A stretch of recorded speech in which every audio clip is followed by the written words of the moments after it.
Hey guys, my name is Pansy, and in this video I'm going over the new skill add-on system that was just implemented here in NA. It is awesome guys, it's a buff to pretty much every class. We're going to go over how I decided what my PVE add-ons are going to be and any other considerations you should take. Also touch base on what PvP add-ons that we can use now. And yeah, so there's going to be a lot of testing required before we decide or find out what's the most optimal add-ons to use. So just take everything with a grain of salt. I only did an hour of testing today, so there's still a lot of work I need to do, but I think I got enough information that I can show you guys a pretty good picture. Before we get started, please do like, subscribe, and comment down below. Tell me what you guys think of this new add-on system, and check me out at twitch.tv/I'mPansy. I stream every Wednesday, Friday, and Sunday. Regardless of what this video is about, if you have any questions or want to have a discussion regarding anything BDO, feel free to drop by. The previous add-on system was a lot more confusing because you had to know exactly which skill to have and which add-ons to use, and there were different tiers of add-ons. So not all attack speed add-ons were 7%, some of them were like 4%. But now every skill has access to every type of add-on, however they are still separated in terms of tiers. So let's take a look at this. You have Crimson Fang here where you can get 20 monster damage, and you can also get 20% crit and 7% attack speed, right?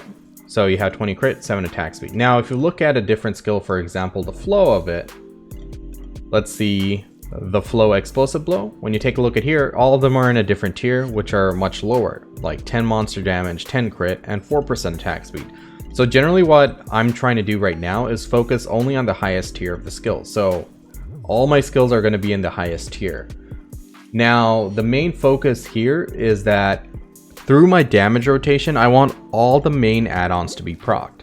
For example, these will be the damage against monsters, crit, attack speed, and I also try to use crit damage. I'm still experimenting to see which is the best, but my primary holy trinity of damage in PvE are going to be these three, with the addition of accuracy. However, right now I'm grinding in Star's End. I have more than enough accuracy. If I was going to Odalita and grinding over there, I would definitely change up some of these add-ons so that I always have 4% accuracy throughout my rotation. How to decide which add-ons to use for your class in PvE. So for this section, I'm going to use my class as an example, Striker Succession, and the most important thing is the thought process behind it.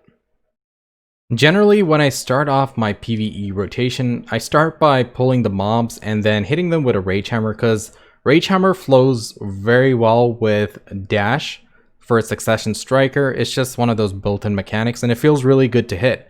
So generally with this, I'd like to keep one PvP add-on, and I'm going to use minus 15 DP because this is useful in PvP as well as PvE.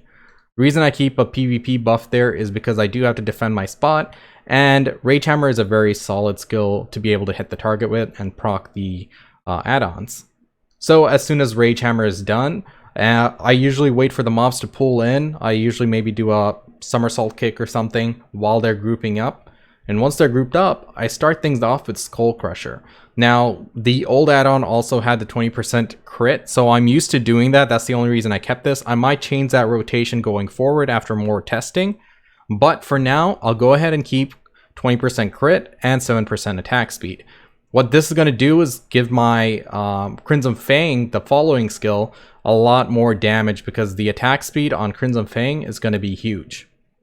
So once we go into Crimson Fang, I'm going to go ahead and proc the 20 damage against monsters and also use crit hit damage. So when we start the main damage burst, that's going to come through Crimson Fang. It's going to have 20% crit, 7% attack speed, 20 monster damage, as well as 3 critical hit damage. This is going to be huge. So then comes the second part of my damage rotation.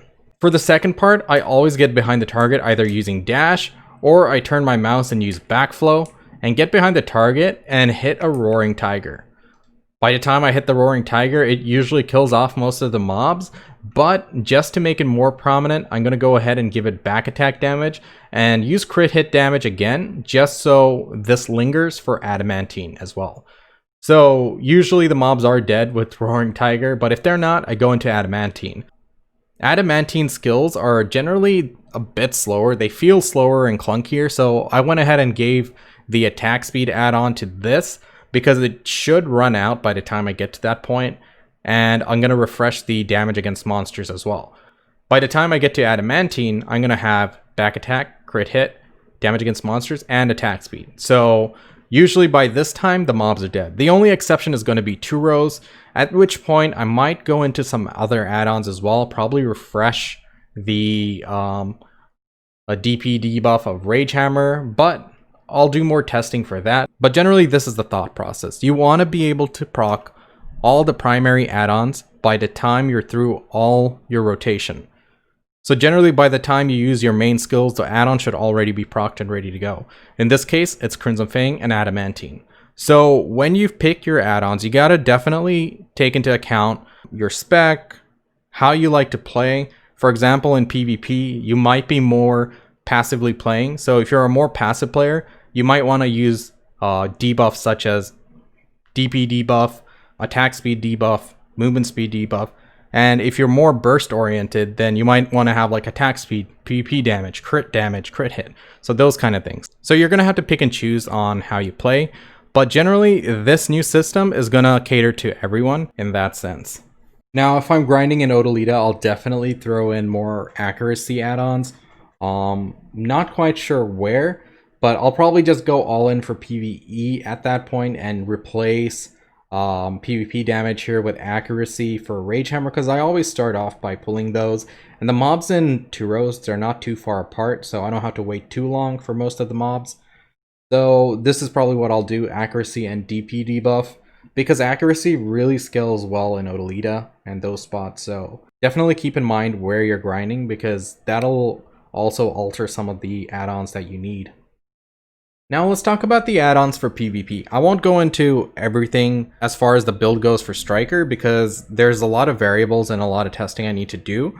But for now, I'm just going to show you guys all the potential things that you can do with this. Obviously, you have the PvP damage and the all defense just for the extra bit of tankiness.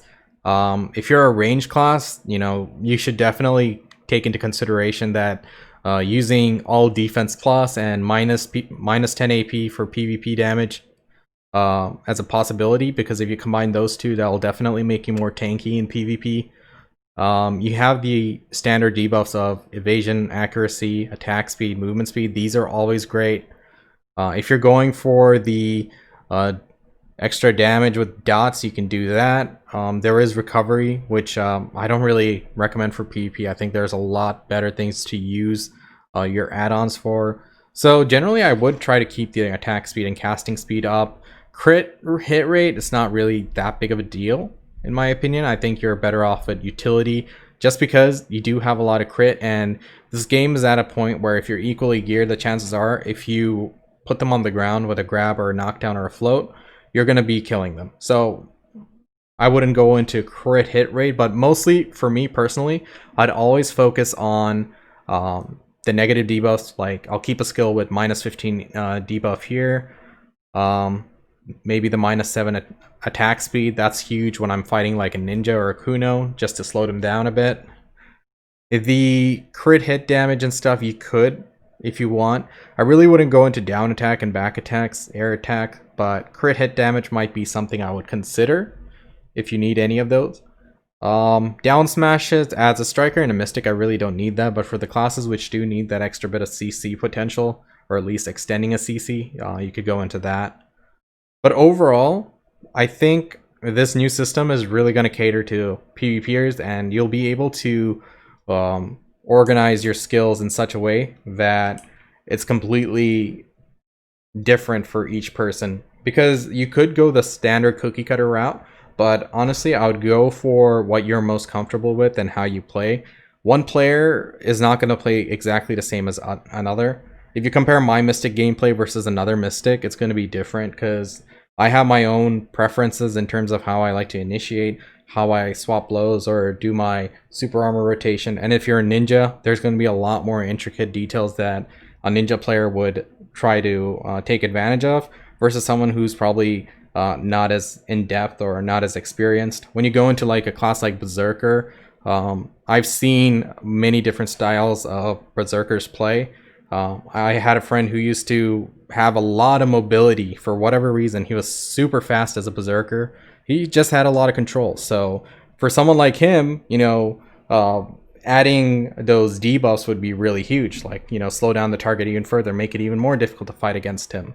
Whereas another friend of mine was just really good at grabbing a target and chain CCing him, where another guy was really bursty whenever he PvP'd. So each of those guys are going to have different preferences here. So make sure that you're testing it out in BA or whatever, and just try to mix and match and see what works for you. Because I guess that's all we can say right now until a lot more testing is done and cookie cutter builds start popping up in class discords. So yeah, just play to your strengths. This is a game where it really emphasizes on individual skill. While it might look like that guy's playing the top tier class, so therefore they're all like that, no, everybody has their own way of playing. Everybody has their own preferences. So yeah, keep that in mind and test it out. So that's it for this video, guys. I know I breezed over most of the stuff here, but it's going to require a lot of testing before we find what the best and most optimal way to use add-ons in PvE versus PvP are. So just keep an eye on your class discords. I'm sure everyone's out testing them now. This is really great. It buffed every single class because you still have the same add-ons as you did before. Now the potential is just a little bit higher, where you can really stick to your playstyle and make it even better. I was grinding at Star's End for an hour, and wow, I felt the difference. My trash loot is up. Now I'm doing like 5,400 instead of 52 or something. So it's great, it's great. So yeah, drop by in my Twitch chat. Check me out at twitch.tv/IamPansy. Once again, Wednesday, Friday, and Sunday, 10:30 p.m. Eastern. Drop by and we can have a discussion on the new add-on system. And if you have any questions regarding Striker or Mystic, you know, I can help you out. Anyway, guys, have a good one. Take it easy, and I'll catch you next time.